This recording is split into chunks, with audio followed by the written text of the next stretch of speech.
થરાદ જિલ્લાની મહિલાઓ દ્વારા માતૃશક્તિ કાર્યક્રમ યોજાયો। ભારતીય સેના ઓપરેશન સિંદૂર દ્વારા 100 આતંકીઓનો સફાયો બોલાયો હતો।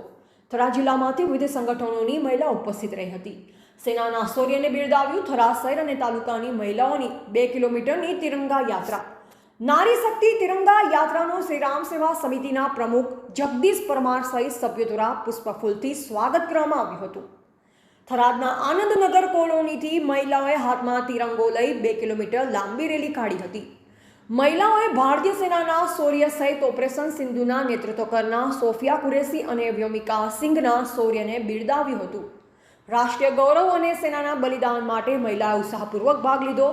ભારતીય સેનાના શૌર્યને બિરદાવવા થરાદ જિલ્લાની મહિલાઓએ ગુરુવાર સાંજે 5 કલાકે વિશેષ કાર્યક્રમ યોજ્યો હતો। આનંદનગર કોલોની ખાતે મોટી સંખ્યામાં મહિલાઓ ભેગી થઈ અને હાથમાં તિરંગો લઈ તિરંગા યાત્રા કાઢી હતી। આ યાત્રા આનંદનગર કોલોનીથી શરૂ થઈ સ્વામી વિવેકાનંદ પ્રતિમા, મહારાણા પ્રતાપની પ્રતિમા પાસેથી બળિયા હનુમાન ચોક અને રામજી મંદિરથી પરત આનંદનગર કોલોની આવી। કાર્યક્રમમાં મોટી સંખ્યામાં મહિલાઓ ઉપસ્થિત રહી, જેમાં કાર્યક્રમ પૂર્ણ થયા બાદ થરાસર ભાજપ પ્રમુખ જયમીનભાઈ પ્રજાપતિ દ્વારા તમામ બહેનોને ઠંડા શરબતનો કેમ્પ કરવામાં આવ્યો। નમસ્કાર, મારું નામ મારી કિરણબેન ભગવાનભાઈ। આપણે જાણીએ છીએ કે પહેલગામમાં જે આતંકી હુમલો થયો છે તેમાં આપણા પર્યટકોને ધર્મ પૂછી અને ગોળી મારીને હત્યા કરી દેવામાં આવી। તેના પ્રતિસાદમાં આપણી ભારતીય સેનાએ ઓપરેશન સિંદૂર ચલાવ્યું।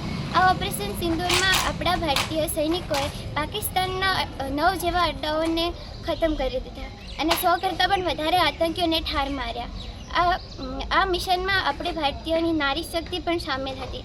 આજે અમે આ પ્રોગ્રામ ભારતીય સેનાને શક્તિનું સન્માન કરવા માટે અને તેમનું મનોબળ વધારવા માટે કરવામાં આવ્યો છે અને આપણા થરાદ જિલ્લાની વિવિધ જગ્યાઓથી મોટી સંખ્યામાં બહેનો જોડાયા છે। જય હિન્દ, જય ભારત। એવાન બાબુ ભાટિયા, સંબંધ ભારત ન્યૂઝ, થરાદ।